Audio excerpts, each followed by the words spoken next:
The police officer's voice sounded like it was coming from underwater when he told me that my husband was dead.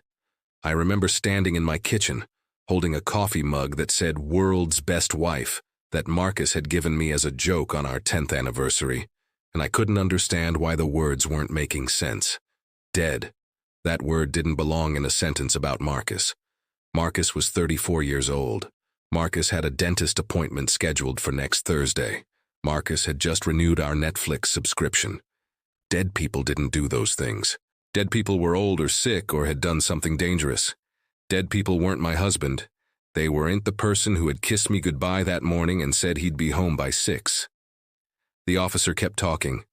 A car accident on Highway 12. Marcus had been alone in the vehicle. He'd lost control, coming around a curve, and by the time the paramedics arrived, he was already gone. But before he died, and this is the part that still doesn't make sense, the part that has destroyed me and rebuilt me and destroyed me again 1,000 times over. Before he died, he said something to the paramedic who found him. He said, "Tell Emily I'm sorry." Those were his last words. The very last thing my husband said before he left this world forever. And it wasn't about me. It wasn't an apology to his wife. It wasn't a final message of love or regret or anything that belonged to our marriage. He was thinking about someone named Emily. I didn't ask the officer to repeat it. I didn't say, "Are you sure?" Or maybe he said something else. I just hung up the phone and sat down at my kitchen table, and I waited for the grief to come. But it didn't come. Instead, what came was something else entirely. What came was a question that would consume the next 6 months of my life. Who the hell was Emily? The funeral was 3 days later. I wore black.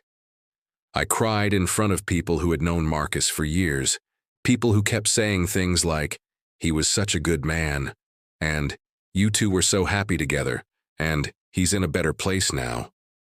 None of it felt real, none of it felt true. I kept thinking about those 3 words, "Tell Emily I'm sorry," and I kept wondering if any of these people knew who Emily was. I kept watching their faces to see if anyone reacted strangely when they said his name, if anyone looked guilty or confused or like they knew something I didn't. Nobody did. And that's when I knew that whatever this was, whoever Emily was, Marcus had been hiding her from everyone. After the funeral, when the casseroles had been eaten, and the flowers had started to wilt and everyone had stopped calling to check on me, I went through his phone. This was 3 weeks after he died, which means the police had already released it to me, which means I had access to his entire digital life.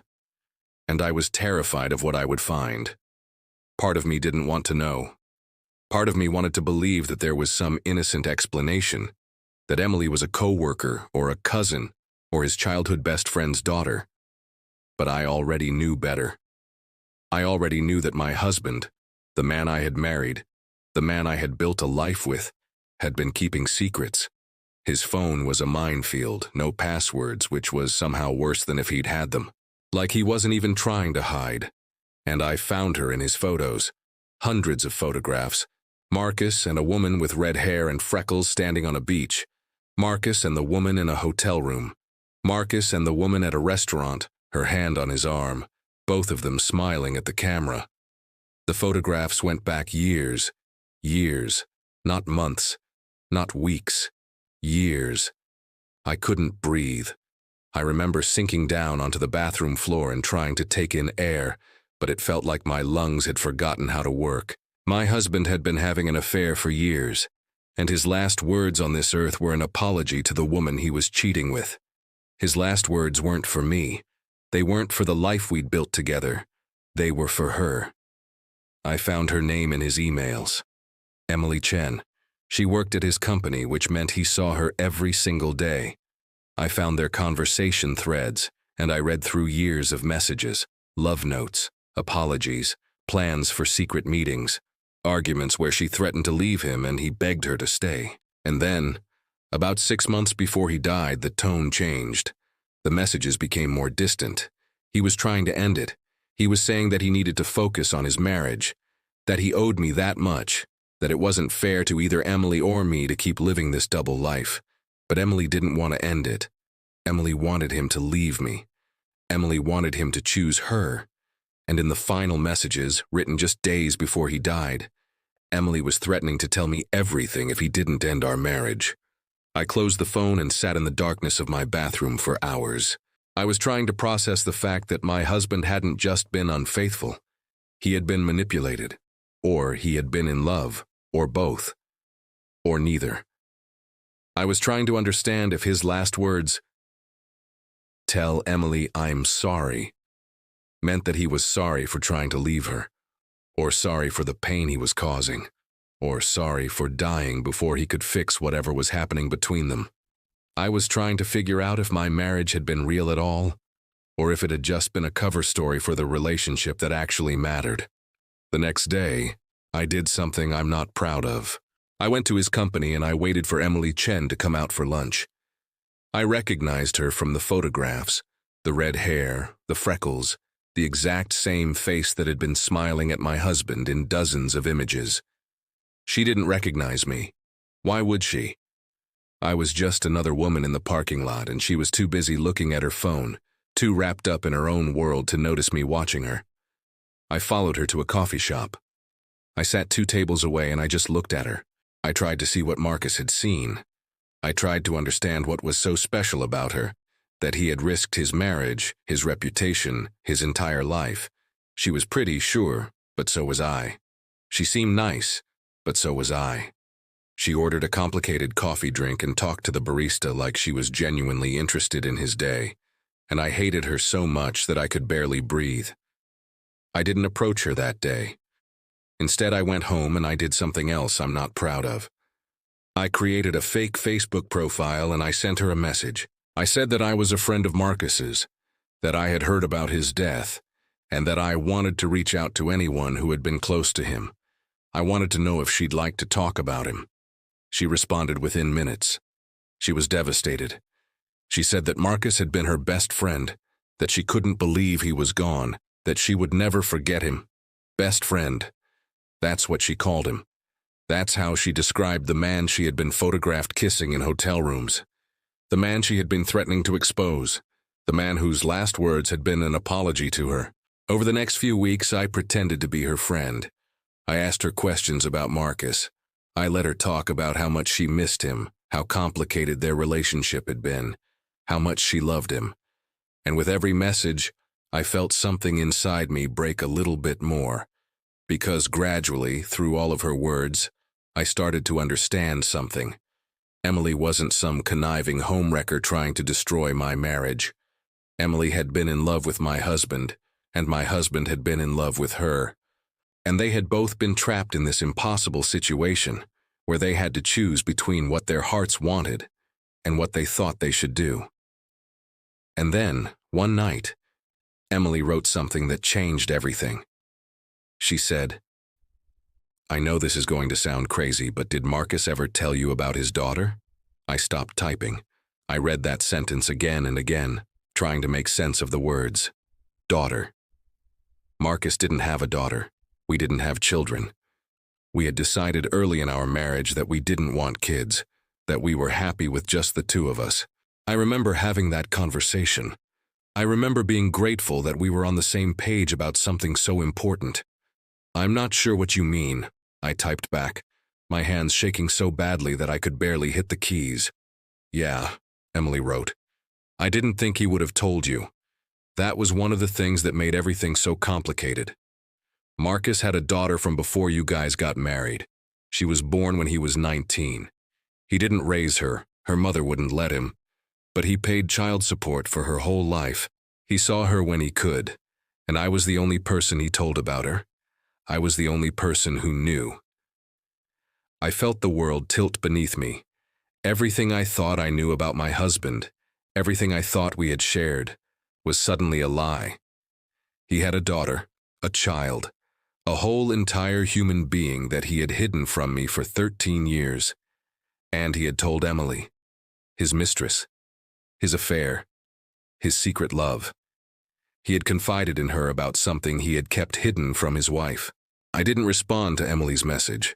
Instead, I closed the app and I sat in the darkness of my bedroom, and I let myself fall apart completely. because I realized then that I didn't know my husband at all, and I never would. The next morning I did something I had been terrified to do since I found out about Emily. I searched for public records. I searched for any indication that Marcus had fathered a child. And I found her, a daughter named Sophie, born 19 years ago. Her mother's name was Rachel Morrison. They had never married, but they had a legal agreement, child support, visitation rights, all of it. There were records. There was evidence. There was an entire human being that my husband had created, and I had never known she existed. I found Rachel on Facebook. She had a public profile, which made it almost too easy. She was in her early 40s with dark hair and kind eyes, and there were photographs of her with a young woman who had Marcus's smile. Sophie, my husband's daughter, my husband's secret. I didn't reach out to her. I wasn't ready for that. Instead, I hired a private investigator. I know that sounds extreme, but I had to understand. I had to know everything. I had to piece together the life that my husband had been living that I didn't know about. And what the investigator found was both heartbreaking and clarifying. Marcus had been in a relationship with Rachel in college. They had gotten pregnant. Rachel decided she wanted to keep the baby, but she didn't want Marcus's involvement in a romantic sense. So they had worked out an arrangement. He would be financially responsible for Sophie, and he would have visitation rights, but he would not have custody. He would not have decision-making power. He would essentially be a supporting father figure, but nothing more. And Marcus had agreed to this. He had accepted these terms. And then he had met me. He had met me 2 years after Sophie was born, and he had decided not to tell me about his daughter. I don't know why he made that choice. I will never know why he decided to hide such a fundamental part of himself from the person he was supposed to spend the rest of his life with. The investigator said it was probably shame. Maybe he was embarrassed about the circumstances of Sophie's conception. Maybe he was worried that I would judge him for it. Maybe he was trying to compartmentalize his life in a way that made it easier to live with the choices he had made. But none of that mattered now. None of that changed the fact that he had lied to me. He had lied every single day that we were together. Every time I asked him if he wanted kids and he said no, he was lying. Every time I said that I loved how simple our life was, just the two of us, he was lying. Every moment of intimacy, every conversation, every plan we made for the future. It was all built on a foundation of deception. And Emily had known. Emily had been the keeper of his secrets. Emily had been the person he trusted with the truth about who he really was. And I had been kept in the dark. I had been the wife, the one who was supposed to know him completely, and I had been the last to know anything real about him. I made an appointment with a therapist. I needed to talk to someone, and I didn't know how else to process what I was feeling. The therapist asked me what I was most angry about: the affair, the daughter, or the fact that Marcus had died before I could confront him about any of it. And I realized that I was angry about all of it. But underneath the anger was something else. Underneath the betrayal and the deception and the lies was a deep, aching sadness. Because I had lost my husband without ever really knowing him. And the person he had chosen to confide in had been someone else. 3 months after I found out about Sophie, I received a letter in the mail. It was handwritten, and it was addressed to me. I almost didn't open it. My hands were shaking so badly that I could barely tear open the envelope. And when I pulled out the letter, I saw that it was from Sophie. "Dear Mrs. Marcus," it began, which somehow made me want to cry. She didn't know my first name. She didn't know anything about me except that I had been married to her father. "I'm Sophie. I'm Marcus's daughter. I know you probably didn't know I existed, and I'm sorry about that. My dad was complicated. He was trying to do the right thing by everyone, and I think that sometimes meant he made choices that weren't entirely honest. But he loved me, and I think, based on what my mom has told me, that he loved you too. He was just trapped between two worlds, and he didn't know how to bridge the gap between them." The letter went on to explain that Sophie had written down some things about Marcus, stories about him, memories. She said that she thought I deserved to know who her father was, even if he had kept her a secret from me. She said that she didn't expect me to want a relationship with her, but that she wanted me to know that she existed, that she mattered, that she was a part of Marcus's story, even if he had never told me about her. I called her. I do not know what I was expecting when I dialed the number she had included in the letter. Maybe I was expecting to feel angry. Maybe I was expecting to feel nothing. But when I heard her voice, and it sounded so much like Marcus's voice, something shifted inside of me. She was real. She was a person. She was not responsible for any of the lies my husband had told me. She was just someone who had been as deceived as I had been, in a different way. She had been hidden. She had been kept secret. She had been treated like something to be ashamed of. "I've been so angry at your father," I told her, my voice breaking, "for lying to me, for not telling me about you." "I know," Sophie said quietly, "and I think he was angry at himself too. That's what Emily told me anyway. Before Dad died, he was trying to fix things. He was trying to tell you about me. He was trying to end things with Emily because he realized that the life he was living was destroying everyone. You, me, Emily, all of us. He was having a breakdown at work. Emily said he had been crying in his office. He was going to come clean about all of it." I listened to Sophie talk about her father, and I realized something. I realized that Marcus hadn't been a simple villain in this story. He hadn't been a man who had consciously set out to deceive me and betray me. He had been a man who had made a mistake early in his life, and then he had spent the rest of his life trying to manage the consequences of that mistake. He had created a version of himself for me, and a version of himself for Sophie and Rachel, and a version of himself for Emily. And all of those versions of him had been true in a way. All of them had been real aspects of who he was. But the version he had shown me, the version I had married, had been incomplete. It had been missing a fundamental piece of who he really was. I asked Sophie if she wanted to meet in person. I don't know why I asked. Maybe I was trying to find some piece of Marcus that I could understand. Maybe I was trying to know him retroactively through the people he had loved. Maybe I was just trying to survive the loss of him. She said yes. We met at a coffee shop on a Saturday morning, and when I saw her walk in, I felt Marcus's presence so strongly that I almost couldn't breathe. She had his eyes. She had his walk. She had the way he held his head when he was listening intently to someone speak. She was like a living piece of him that had been walking around in the world without my knowledge. We sat down and we talked for hours. Sophie told me about growing up knowing that her father was distant, but that he cared about her. She told me about the times he had come to her school plays and her soccer games, hiding in the back so that I wouldn't see him. She told me about the financial support he had given her, the college fund he had set aside for her, the letters he had written her that she kept in a box under her bed.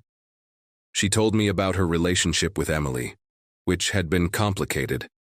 Emily had been kind to her, but she was also the reason her father had been so unhappy. She told me that Emily had loved him, but that love had been destructive. It had pushed him to make choices that had hurt everyone involved. And then Sophie told me the thing that finally broke the hold that anger and betrayal had over my heart. After the accident, she said, after Dad died, Emily came to my house. She was destroyed. She kept saying that if she had just let him go, if she had just accepted that he was going to stay with you and focus on his marriage, he would still be alive. She thought the stress of the situation, the guilt, the trying to figure out how to tell you about me, she thought it had distracted him. She thought if she had loved him less selfishly, he would have been paying attention to the road and the accident wouldn't have happened. "Is that true?" I asked. Sophie shrugged. "I don't know. Nobody will ever know. But I think it's easy to blame Emily, or to blame Dad, or to blame you, or to blame yourself. But the truth is, life is just complicated sometimes. People make mistakes. People get tangled up in situations that they don't know how to untangle. And sometimes people die before they have the chance to fix anything." I cried then. Not angry tears, not betrayed tears, but sad tears, grief tears, tears for the husband I had lost, and for the marriage that had been built on lies, and for the woman who had loved him and destroyed him. And for the daughter who had been hidden away, and for all of us who had been caught up in the wreckage of his impossible choices. Sophie reached across the table and took my hand. "I'm not trying to excuse what Dad did," she said. "He should have told you about me. He should have been honest with you. But I think if you had known the whole version of him, the real version, maybe you could have helped him figure out a way to make all of this better. Maybe you could have built a different kind of life together. Maybe none of this would have happened." I squeezed her hand, and I realized that she was right. The version of Marcus that I had married had been incomplete, but it had also been the only version he had trusted me with.